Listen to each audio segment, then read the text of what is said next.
সমস্ত সাহাবাদের থেকে আবু বকরের মর্যাদা সবচেয়ে বেশি।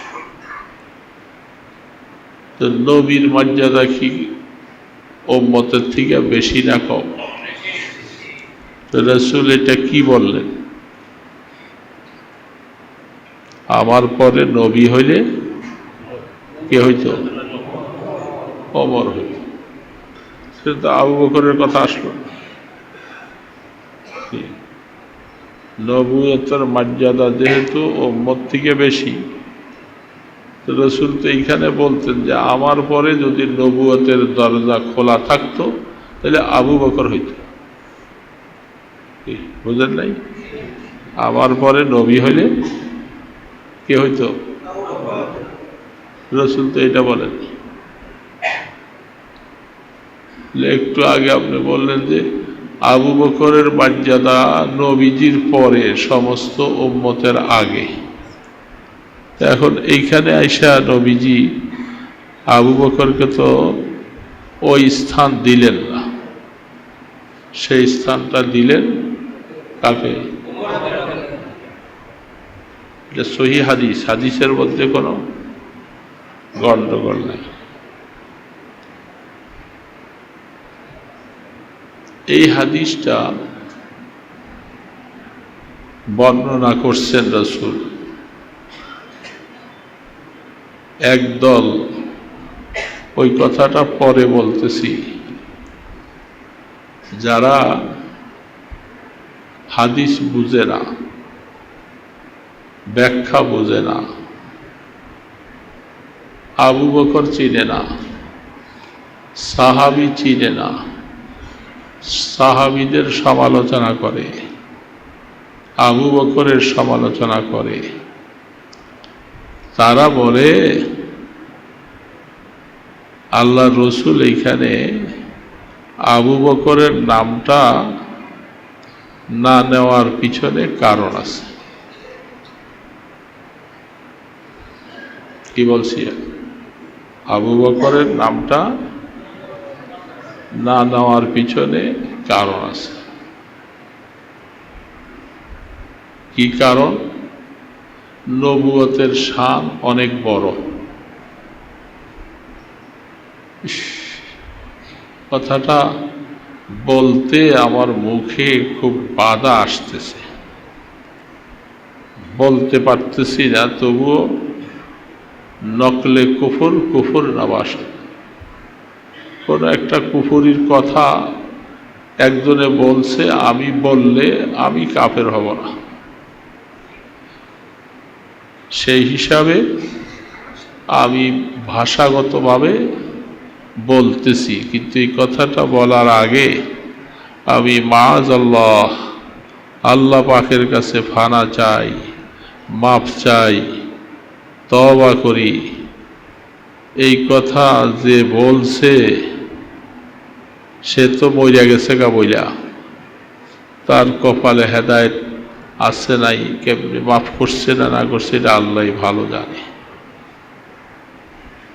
তারা বলতে যাইয়া বলছে আবু বকরকে এই মর্যাদাটা রসুল দেন নাই, আবু বকরের জীবনে জিনার গুনাহ আছে।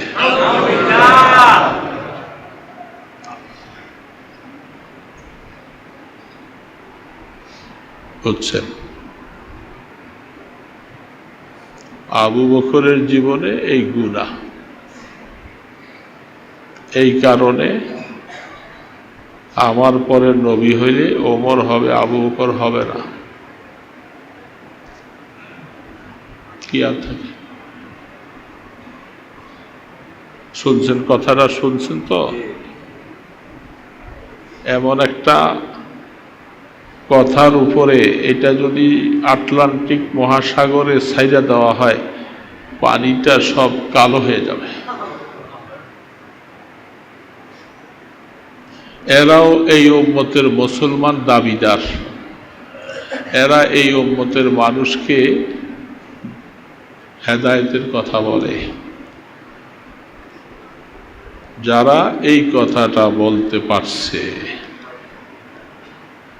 আবু বকরের জীবনে চরিত্রের অবক্ষয় হয়েছে, এই জন্য আল্লাহ রসুল এই কথা বলে নাই যে আমার পরে নবী হলে আবু বকর হবে, আমার পরে নবী হলে ওমর হবে। তারা কি মুসলমান? এরা গলাটা কাইটা মুসলমান মুসলমান দাবি করলেও তাদেরকে কুত্তার মতো পেঁচাইয়া গর্তের মধ্যে ফেলা দরকার। ওরা সিগাল কুকুরের থেকে আরো অদম। আবু বকর সিদ্দিকের ব্যাপারে এরা পারে, কারণ হলো কোরআন শরীফে 18টা আয়াত আছে। সেই 18টা আয়াতে আমাদের মা আয়েশা সিদ্দিকা রাদিয়াল্লাহু তাআলা আনহার উপরে জেনার তোহমত দিছে। বলেন না নাউজুবিল্লাহ? শোনেন নাই? আমাদের মা কি আমাদের সাধারণ মা? আল্লাহ বলছে তোদের মা। ওয়া আজওয়াজুহুম উম্মাহাতুহুম, আমার নবীর স্ত্রীরা এ ঈমানদারেরা তোদের মা। দুনিয়ার কোনো মানুষের কথা না, আসমান জমিন মালিক বলে যে আমার নবীর পরিবাররা তোমাদের। অসুবিধা আছে? মা আপন মারে যেরকম মামা বলতে বলতে মুখের ফেনা এসে যায়, এই যেরকম মা বইলা বইলা ফেনা রক্ত আসলেও হক আদায় হবে না। নবীদের বিবিরা আমাদের মা, আমাদের মা, আমাদের মা। এমন মায়ের ব্যাপারে কত বড় তোহমত দিছে আম্মা জান আয়েশা সিদ্দিকার উপরে। তিনি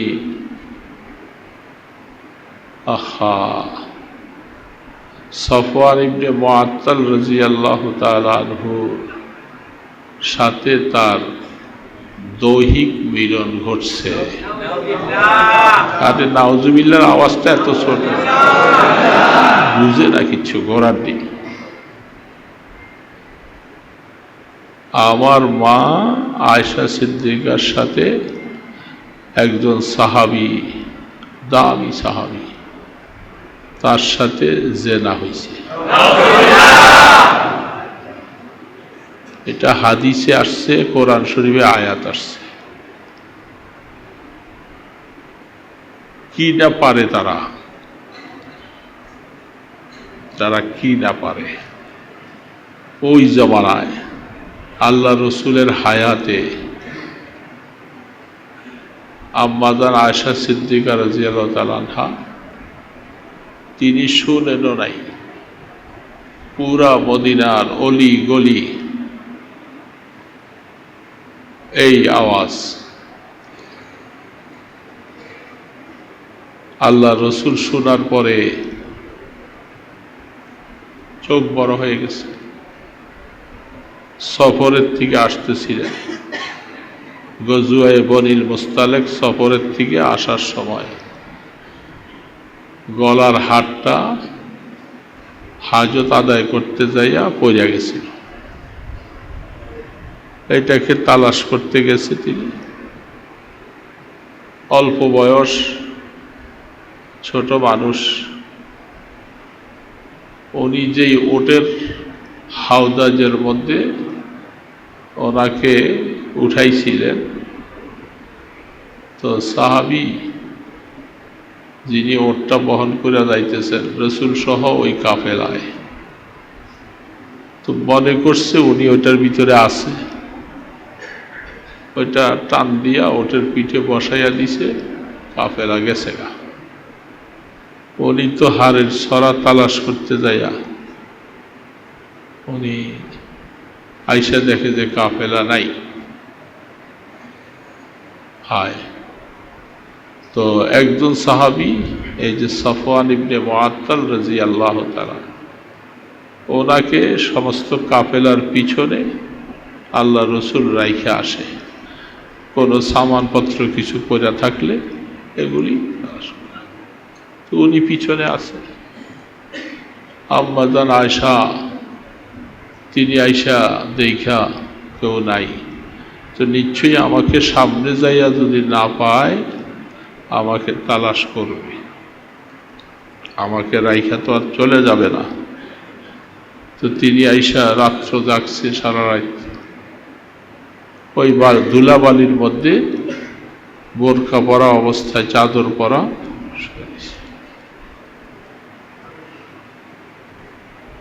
রাত্রের বেলা মুখটা খোলা,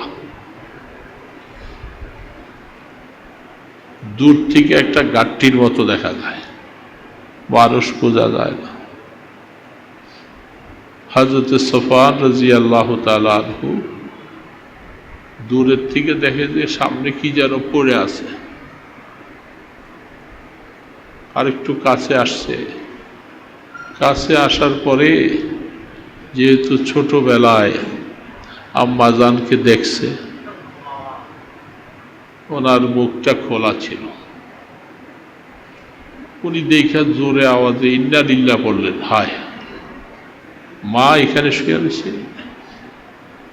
এই ইন্না লিল্লাহ আওয়াজটা শোনার পরে উনি চিন্তা করলেন যে কেউ না কেউ আমাকে তালাশ করতে আসতেছে, মুখটা ঢাইকা ফেলছে। মুখটা বোঝার কথা। এই যে আপনারা বলেন মুখ খুললা মহিলারা হাটে বাজার করলে অসুবিধা নাই, বেগানা নারীদের সামনে বাজার করবেন, মাছ কিনবেন, চেহারা খুল্লা খুল্লা সব কিছু করবেন, আপনারা বলেন অসুবিধা নাই। আম্মা জান আয়েশা বুঝে নাই, যখনই ইন্না লিল্লাহ আওয়াজটা পাইছে তখন বুঝছে যে কোনো পুরুষ, সাথে সাথে মুখটা উনি ঢাকলেন কেন? মুখ খোলা থাকবে, অসুবিধা বুঝছেন তো? শরীয়ত বুঝেন তো? মা, আমাদের মায়ের থেকে শরীয়ত আপনারা বেশি বুঝা ফেলাইছেন। আপনারা বলেন মুখ খোলা রাইখা চললে কোনো অসুবিধা নাই। বেগানা নারীর, বেগানা পুরুষের সামনে বিনা প্রয়োজনে মুখ খোলা যাবে না। ডাক্তারের কাছে, এমনকি কোনো জরুরতের সময় ছাড়া বিনা প্রয়োজনে রাস্তায় কাল ঘুরবেন আর ফেজ একটা খোলা রাখবেন, নামকাওয়াস্তে একটা বোরকা গায়ে দিবেন, বাস আপনি বোরকা পড়ছেন। জবাব দেওয়া লাগবে, তৈয়ার থাকো মুসলমান, জবাব দেওয়া লাগবে। আল্লাহর কসম খাইয়া বলতেছি, জবাব দেওয়া লাগবে। আয়েশা সিদ্দিকা রাদিয়াল্লাহু তাআলা ঢাইকা ফেলছে, ইন্না লিল্লাহ পড়ছেন। আয়েশা বললেন, মা আপনি, এই ব্যাপার আমি তো হাজতে গেছিলাম, কাফেলা আয়েশা দেখি তিনি তার ওটটা সামনে নিয়ে বসাইয়া দিছে। হাদিসের পৃষ্ঠা খুইলা দেখেন, সাহাবী, আহা কত এহতিয়াত, কত ফরেজগারির সাথে সাহাবী ওটটা বসাই দিয়া তিনি আরেক দিকে ফিরা ওই দিক ছুঁয়া দিছে। মহিলারা অটোতে উঠে, গাড়িতে উঠে উঠবার সময় পায়ের এই পর্যন্ত খুলে যায়, যায় কি যায় না? ফরেজগার যারা, তারা এরকম কোনো মহিলারা গাড়িতে উঠতে গেলে তাদের দিকে চায় না, কারণ ওই বেচারি গাড়িতে উঠতেছে, তার হাঁটুর পর্যন্ত অনেক সময় কাপড়টা উঠা যায়, তার সতরটা খুলে যায়, সে মজবুর। আমি কেন সেই দিকে চাইয়ে থাকবো? আমি কোন মানুষ? আমি সেই দিকে চেয়ে থাকবো, আমার গুনাহ কবিরা হবে না? হযরত সাফওয়ান রাদিয়াল্লাহু তাআলা আনহু ওটটা বসাই দিয়া তিনি আরেক দিকে ফিরা রয়েছে। তিনি আম্মাজান এখন ওটে উঠবে, উঠতে গেলে হয়তো তার হাঁটুর মধ্যে কাপড়টা উপরে উঠা যাইতে পারে, সতরটা খুলে যাইতে পারে। এই জন্য উনি নিজকে এই গুনার থেকে বাঁচাবার জন্য আরেক দিকে ফিরে রয়েছে। মা, আমাদের মা যখন উঠে সারছে তখন তাকে ওটের হাউদাজ বানো হয় একটা এই কামরার মতো পালকি, এটার উপরে বসাই দিছে। বসাই দিয়া উনি হাইটা হাইটা যায়, আম্মা যান সেখানে।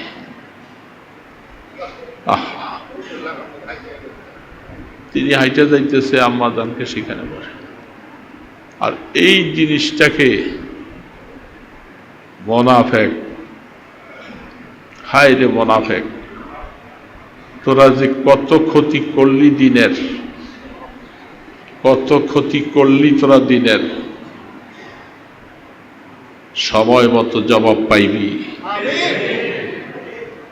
মোনাফেক এই মদিনা শরীফে কাফেলা চলে আসছে, তিনি আইসা নামাই দিলেন, আম্মাজান ঘরে চলে গেছে, সবাই চলে গেছে।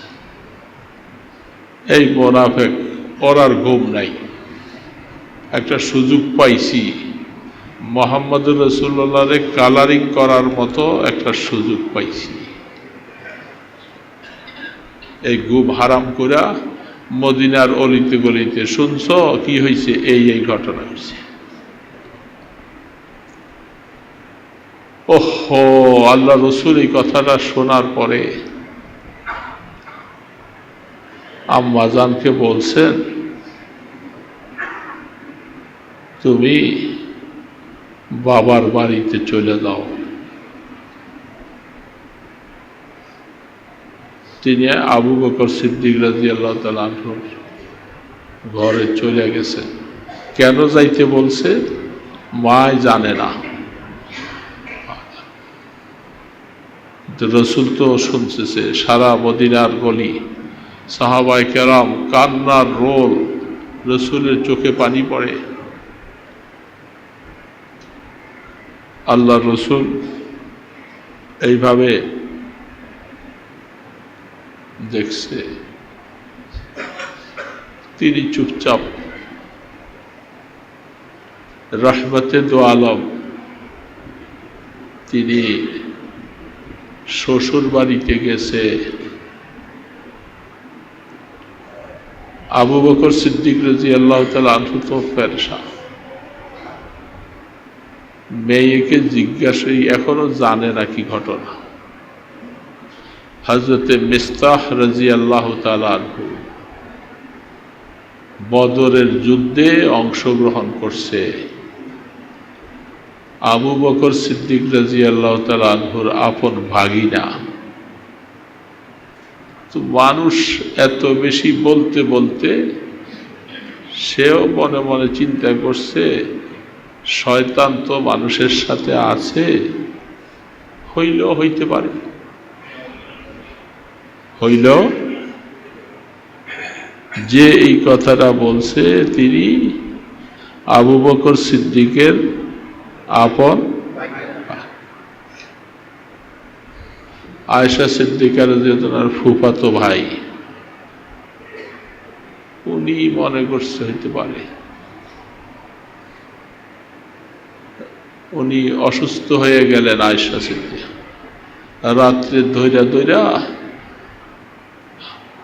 হাজতে টয়লেটে নিয়ে যাইতেছে। হঠাৎ করে ওনার ফুফি পায়ে উষ্টা খাইছে। উষ্টা খাইয়া একটু ব্যথা পাইছে। ব্যথা পাইয়া বলতেছে, তাইসা মিস্তাহ, মেস্তা যেন হালাক হয়ে যায়। মায় ছেলের জন্য বদদোয়া করল। মা ছেলের জন্য বদদোয়ার বাক্য ব্যবহার। আয়েশা সিদ্দিকারা বলতেছেন, ফুফু একজন বদরি সাহাবী, আপনি এরে এত বড় বদদোয়া দিলেন, এটা কি করা? কেন তুমি জানো না সে কি করতেছে, সে কি খবর ছড়াইতেছে? এই মাত্র এই খবর শোন। কি খবর ছড়াইছে? তোমার উপরে জেনার তহমত দিছে, মেস্তাও বলে যে হইতেও পারে। এই আয়েশা সিদ্দিকা রাদিয়াল্লাহু আনহা হাটপেল হয়ে গেল, পড়ে গেল, খাওয়া দাওয়া নাই, ধরাধরি করে নিয়ে বিছনায় নিল। বলেন, এমন একটা কথা, নবীর পরিবার, আমাদের মা আয়েশা সাপ্তাহিক পয়সা করে উঠায়। আল্লাহ রসুল গেছেন, যাওয়ার পরে আল্লাহ রসুল বলতেছেন পাশে বৈশা, আয়েশা শয়তান তো আছে, নবীদেরকে ঘায়েল করতে পারে না। যদি কোনো রকমের এই ধরনের সমস্যার মধ্যে জড়িয়ে থাকো, আমিও আল্লাহর কাছে মাফ চাবো, তুমিও মাফ চাও। কঠিন কথা।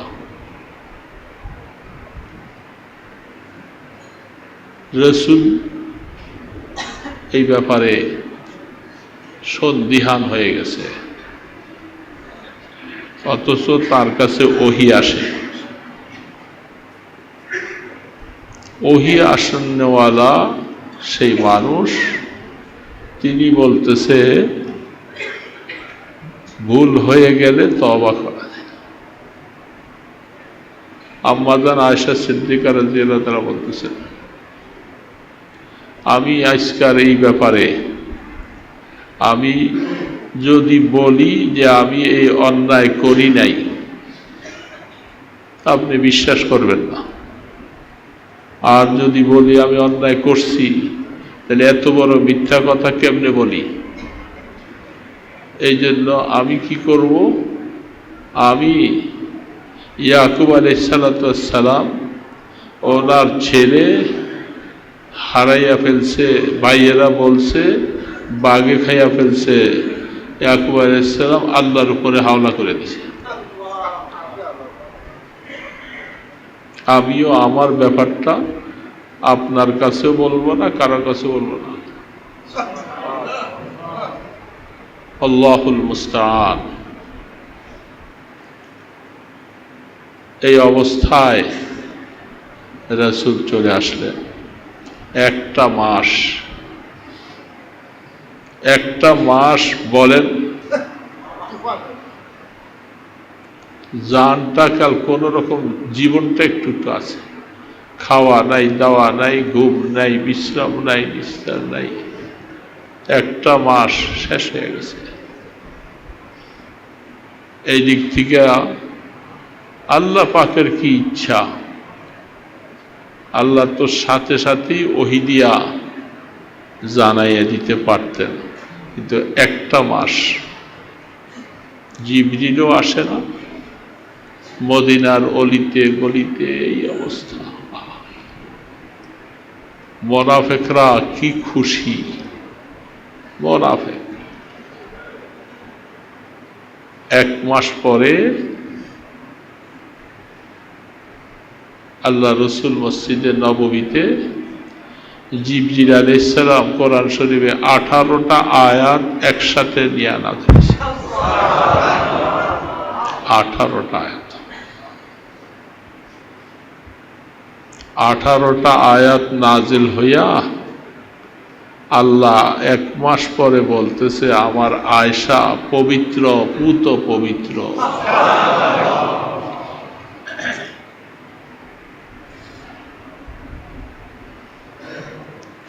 আল্লাহর কুদরত কি বুঝবো আমরা?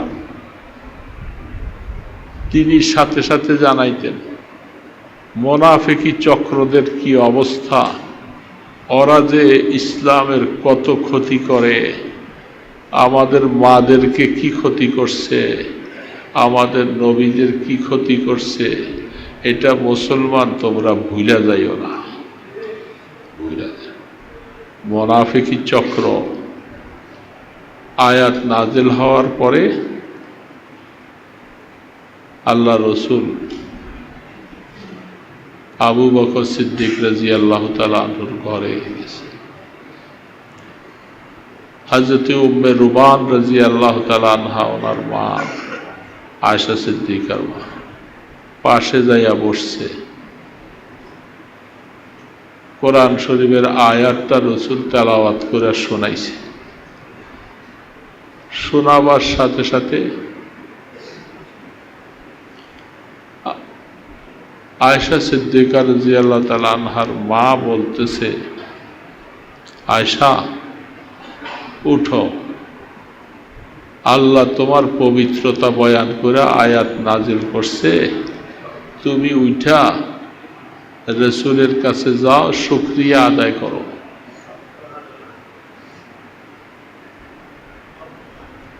আয়েশা সিদ্দিকা রাদিয়াল্লাহু তাআলা যে ভাষা, বুখারী শরীফে হাদিসগুলি আছে সব। মনে স্বামী স্ত্রীর মধ্যে অভিমান আসছে যে একটা মাস পর্যন্ত তিনি ওহির আসনেওয়ালা, রসুলও চুপচাপ, এই এক মাস পর্যন্ত কোনো সান্ত্বনার বাক্য আমাকে দেন নাই। মাকে বলছেন, মা আমি আজকে কারো শুকরিয়া আদায় করব না, আমি শুকরিয়া আদায় করব একমাত্র আসমানের মালিককে। অনেক শক্ত কথা। আমি রসুলের শুকরিয়াও আদায় করব না, কারণ উনি আমার স্বামী। একটা মাস পর্যন্ত তিনি আমার খবর নিতে আসেন নাই। আমি এই অবস্থায় ছিলাম। আজকে আমি যে সত্য, আমি সতী, আমি পবিত্র, দুনিয়ার কেউ জানে না, কেউ না কেউ বিশ্বাস করতেছে। আল্লাহ রসুল হয়তো তাদের কথার কারণে হইতেও পারে, আমি শুকরিয়া আদায় করবো এক কথা বলা। আল্লাহ রসুল কিছু বলেন নাই। আবু বকর সিদ্দিক রাদিয়াল্লাহু তাআলা আনহু, তার ভাগিনা মেস্তা গরিব মানুষ, অভাবী মানুষ, মামায় দিলে খায়, মামায় না দিলে খাইতে পারে। তো সেই মামাতো বোনের উপরে সেও কিছু অংশ নিচে। আবু বকর সিদ্দিক কসম খাইয়া বলতেছে, আজকার পর থেকে আমি মেস্তার পরিবারের জন্য একটা টাকাও দেব না। মনের ব্যথা না? আপন ভাগিনা হইয়া মোনাফেকরা নিছে, অমুকেরা নিছে, তমুকেরা নিছে, তুই কেমনে বিশ্বাস করলি? তুই কি বুঝোস না? নবী আল্লাহ পাক সমস্ত আহলুস সুন্নাহ ওয়াল জামাতের আকীদা, আল্লাহ পাক কোন নবীর স্ত্রীকে, চরিত্রহারা কোন স্ত্রী নবীদেরকে আল্লাহ দেন নাই, একজন নবীরও না। আইয়ুব আলাইহিস সালামের স্ত্রীর উপরে কত কথা। এগুলি বলতে গেলে আপনারা বলেন, হুজুর আপনারা কেন বলেন? আইয়ুব আলাইহিস সালামের উপরও তহমত দিছে এই জামাত ইসলাম মদদি। আইয়ুব আলাইহিস সালামের উপরে তহমত দিছে। আইয়ুব আলাইহিস সালামের স্ত্রী, সেও এই গুনাহ জড়িয়ে গেছে। এগুলি বলার জন্যই তোরে দুনিয়াতে পাঠাইছে আল্লাহ। আবু বকর সিদ্দিক আয়াত নাযিল করছে আবার। আবু বকর, আবু বকর তোমার মতো মানুষ, তুমি এই কসম করাটা ঠিক হয়নি। কসম করছিল যে ভাগিনারে আর আল্লাহ আয়াত নাযিল করে একটু বলে বলে, আবু বকর তোমার মতো এত দামি মানুষ, তোমার এই কসম করাটা ঠিক হয় নাই। ও গরিব মানুষ, ও ভুল করছে, ভুলের জন্য আল্লাহর কাছে তওবা করবে, মাফ করে দিব, তুমি তার দান করে যাইও। দেখছেন আবু বকর সিদ্দিক কসমের কাফারা দিছে। আল্লাহ বলছে যে না, আমার কসমটা ঠিক হয় নাই, আল্লাহ বলতেছে দিতে বলছে, কারণ একটু ভুল করছে। কিন্তু এই লোকটা বদরের সাহাবী, বদরের যুদ্ধে অংশগ্রহণ করেছে। তো বদরের যুদ্ধে আবু বকর ছিল না? হ্যাঁ, তো বদনামিটা যে করস, আল্লাহ পর্যন্ত আবু বকরকে বলছে যে এই বদরের সাহাবী ভুল করছে, এই কারণে আর তাকে দিবা না, এই কথাটা বলা ঠিক না, তুমি কসমের কাফারা দাও, তারে দিয়া যাইও। আর সে আবু বকরের উপরে কত বড় তহমত, লাউ কানা বাদি নবিয়ান লাকানা ওমর, আমার পরে নবী হইলে ওমর হইতো, আবরকে হইতো না কেন? আবু বকরের চরিত্রের দোষ আছে। তারা ইসলামী দল, জীবন থাকতে গলার মধ্যে ছুরি আসলো কোনোদিন তাদেরকে হক মনে করা যাবে না।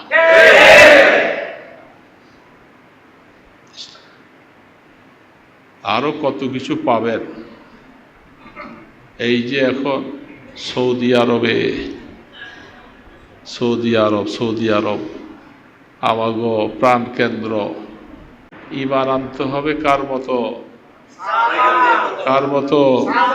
ওই কথাটা, ওরকম ঈমান বানাই যদি আল্লাহ পাক বাঁচাইয়া রাখে, বাঁচা থাকি, যেন আমিনু কামা আমানান নাস।